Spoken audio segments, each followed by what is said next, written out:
All right, ladies and gentlemen, I am so excited for our main event speaker tonight. We have been trying so hard to get him here. We had 2 other arrangements that unfortunately didn't work out, but he is here now. He is a wonderful human being, a wonderful man. I'm so excited that he is our sheriff. Please give it up for your Blackhawk Sheriff, Mr. Tony Thompson.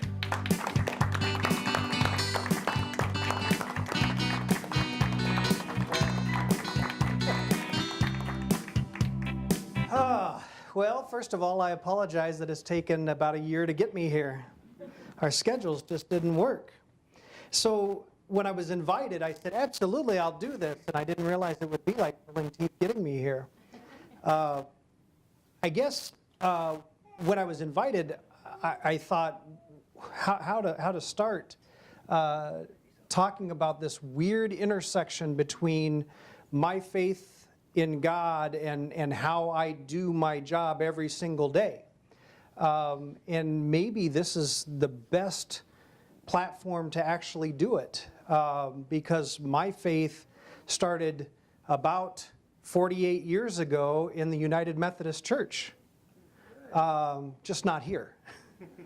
In a little town called Winterset, Iowa. Anybody heard of Winterset, Iowa? 2 really important people came from Winterset, Iowa. Anybody know who the 2 people are? John Wayne and Tony Thompson. John Wayne and Tony Thompson came from Winterset, Iowa. In fact, my great aunt used to babysit John Wayne when he was still Marion Morrissey. So yeah, my family, in fact, my mother's family was kind of a founding family of the city of Winterset.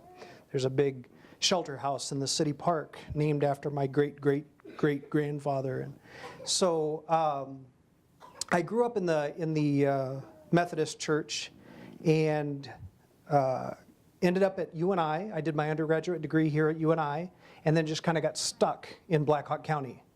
My undergraduate degree is in communication studies. So I had these visions of grandeur that I was going to be a DJ, or I was going to be a news reporter, or I was going to be doing something on television or something. And in the meantime, to pay for college, I got into the National Guard. I got into the Army and as a military police officer, because I thought, well, why not? That seems to sound like fun. And in 21 years, I deployed 6 times. By the time I got to UNI, I had already deployed twice. I went to Panama in 1989, and I went to the first Gulf War in 1991. And so have had the opportunity to see humanity at its worst, and have had the opportunity to use those experiences to draw me even closer to God. And so when I have the opportunity to stand like I do before you, or give testimony at a church, or whatever, I try and take the moment to say, listen, when I tell you about my personal faith, it's important that I give you this little bit of background, because God and I are really close. We have a really, really cool relationship. It's kind of a love-hate relationship sometimes. I have a little note on the back. You've heard that God won't give you any more than He knows you can handle. Sometimes I wish He didn't trust me so much. I was having lunch with the new sheriff of Polk County last week. He was just recently appointed because their sheriff down there retired. And I said, are you sure that you want what they're going to give you? And he said, I'm not sure yet. And I said, that's probably the right attitude. As the sheriff, you see people at their worst. You deal with people at their worst, almost always. In fact, it's a rarity. I got a call today from a nurse, an ER nurse up in Waverly. And she said, I'm just calling because in 30 years in the nursing field, I've never encountered a deputy like the deputy that I encountered this weekend. And I thought, oh no. What did my deputy do? And she goes, no, he was wonderful. He was absolutely wonderful. He was the nicest deputy possible. And it turned out to be my new chief deputy. And I said, oh, thank goodness, because I purposely appointed him to be my chief deputy because I want him to be wonderful. I want him to represent me when I'm not there. I want him to act like me when I'm not there, and I want him to represent our agency well. And she said, I've never made a phone call like this, but in 30 years of nursing, I've never felt that way about somebody coming in to deal with a mental health patient and be as cordial and as decent and as respectful and as professional. And so that kind of mentality, that kind of expectation is what God and I talk about every morning. There's a prayer, there's a devotion that I do quite a little bit, and it talks about, thank you for this arena of service that you have given me. Thank you for the opportunity to touch lives. Thank you for the opportunity to influence people. And I think more than anything else, no matter what I do, no matter where I'm at, no matter what challenges are laid before me, no matter how much God trusts me, no matter how ill-spent that trust is, the fact that He does put me in a position where there is an opportunity for trust. My job is to glorify Him in all that I do. To back up, when I was still in Winterset, I had the opportunity to wrestle, and Winterset had a really good wrestling team back when I was there, and I wrestled at Buena Vista College and then transferred to UNI with a really big head and thought I should wrestle Division I, and got my rear end handed to me pretty good at Division I, so I looked at God and said, I got it. I need to get my education and not worry about wrestling. So again, we've got a pretty special relationship, he and I. He sends me messages, I question them, and then I learn the hard way, and then I go on about my business. But before wrestling, a single match ever, any time, I would always tuck myself off onto the corner, and I would pray, and I would never pray to win. And I would always say, Lord, let me glorify you with the talents that you've given me. Let me do my best, and let me glorify you with what opportunities you've given me. And if you want me to win, that'd be awesome too. But so fast forward to now, I'm out of college and I'm trying to find a real job, something that pays the bills, and obviously being a DJ doesn't pay very well, even though that's really a fun and cool job.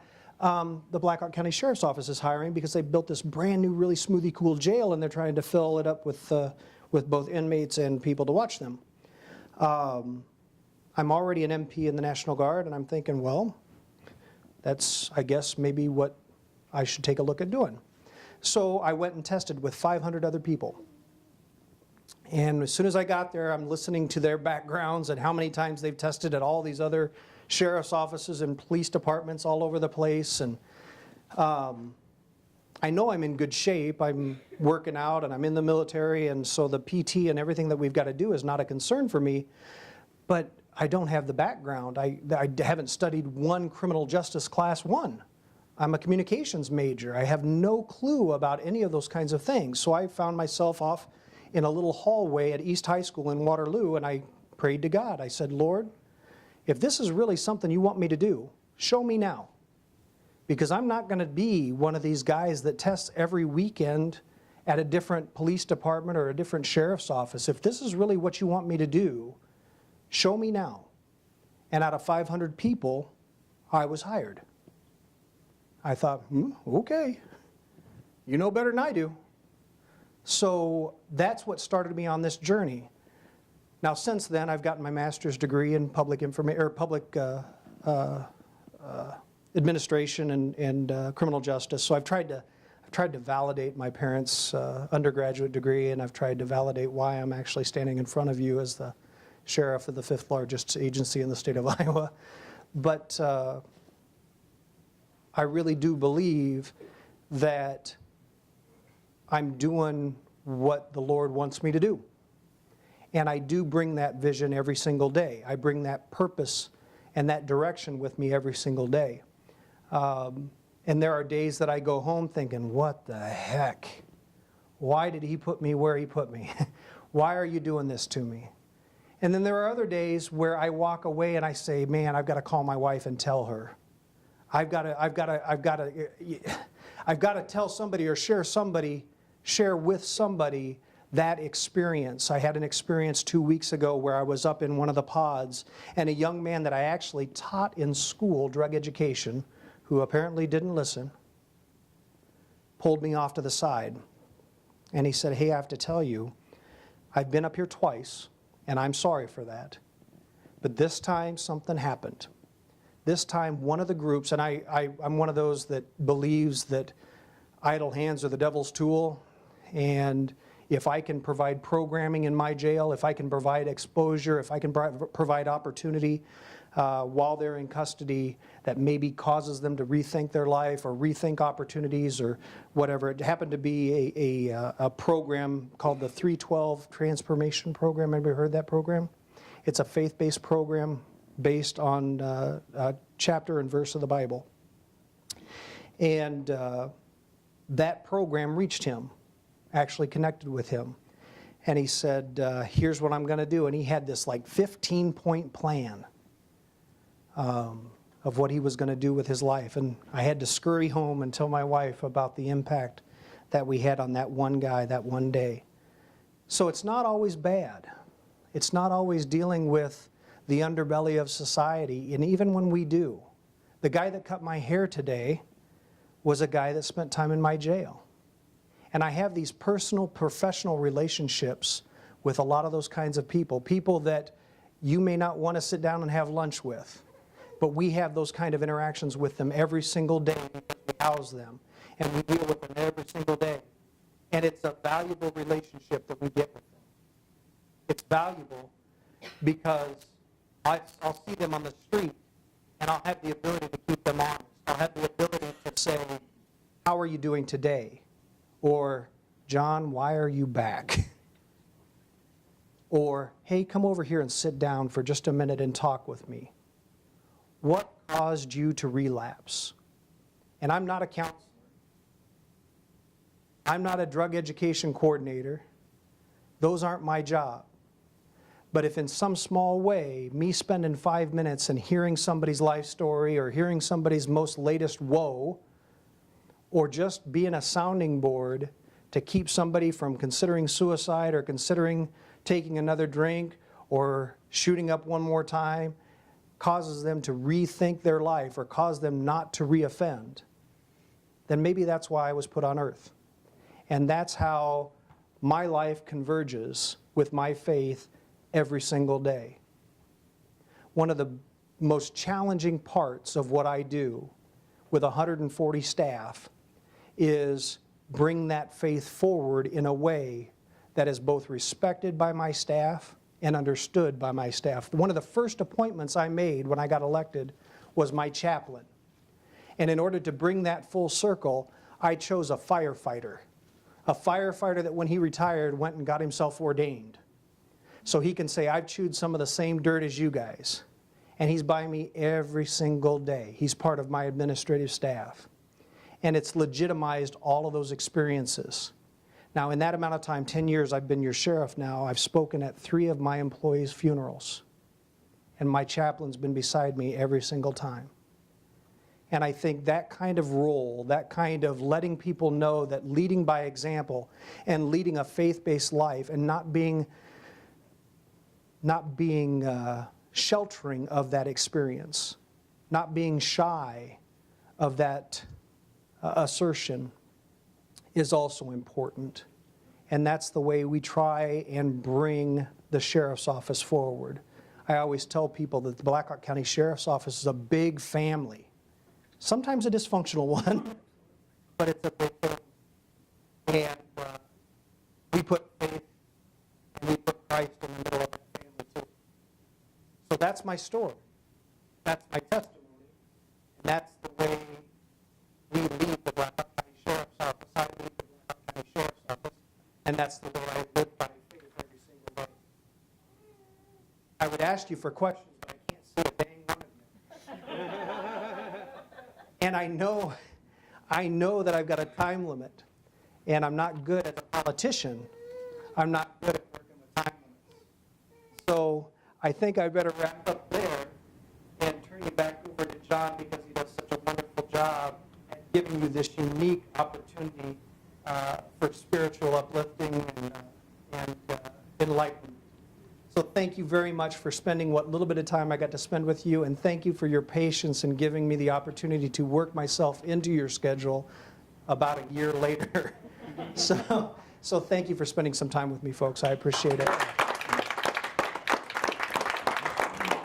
Sheriff Tony Thompson, ladies and gentlemen. Thank you, sir. Maybe state officer, senator.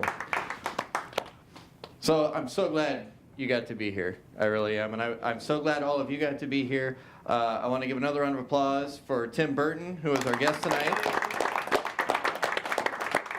And then once again for Mr. Sheriff Tony Thompson. It was a wonderful message, and normally I try to wrap people up, but that communications major that you took really worked. That was just absolutely wonderful. So I just want to let you know, from me to you and from our church to you, what a blessing it was to hear you share such a faith-based life that you've lived in your line of work. So many times we see people try to separate the two, and you've really lived with them together. And anytime I've seen you on TV doing interviews about cases and stuff, it just, you can tell how much you care about the community you serve and how much you care about the service that you do, which is such a principle instilled in us, being part of the church, is the service that we provide for others, the love that we provide for others. Someone that you've jailed cutting your hair shows grace. It shows that you still see that person as a human being that you can love and forge relationships with. You haven't thrown them aside. You've brought them in closer.